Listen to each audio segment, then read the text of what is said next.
اہل خانہ پر، ان کی بہنوں پر، ان کی بیگم پہ کیا کیا الزامات انہوں نے نظرے، کتنے یہ گر گئے، کتنے یہ پتال کی عطا گہرائیوں تک گرے، لیکن خان کی محبت جو پاکستانی عوام کے دل میں ہے اس کو خراش تک نہیں آئی، خراش تک نہیں آئی۔ او بھائی کبھی تالی سے بھی جواب دو، یہ سب جیب کتروں سے بچنے کے لیے جیبوں پہ ہاتھ آپ لوگوں نے رکھے ہیں۔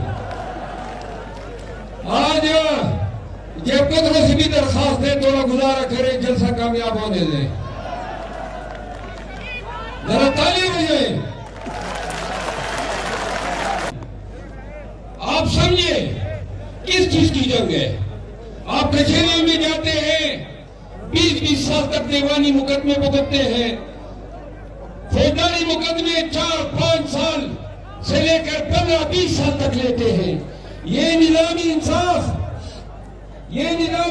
اتنا پوشیدہ ہو چکا ہے کہ آج نواز شریف آتا ہے، 2 پیشیوں میں اپیل لگ کے بری ہو جاتا ہے، دندناتا پھرتا ہے مجرم اشتہاری تھا، اور خان کی اپیل ہم نے کب کی لگائی ہے، ابھی تک سنوائی کا وقت نہیں آیا ہے۔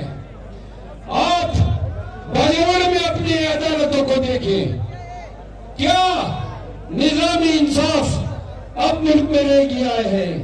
ایک خراج تحسین پشاور ہائی کورٹ کو ضرور پیش کروں گا، اگر ابھی تک ناانصافی کی گرد جس عدالت میں نہیں پڑی ہے وہ علی شان پشاور ہائی کورٹ ہے۔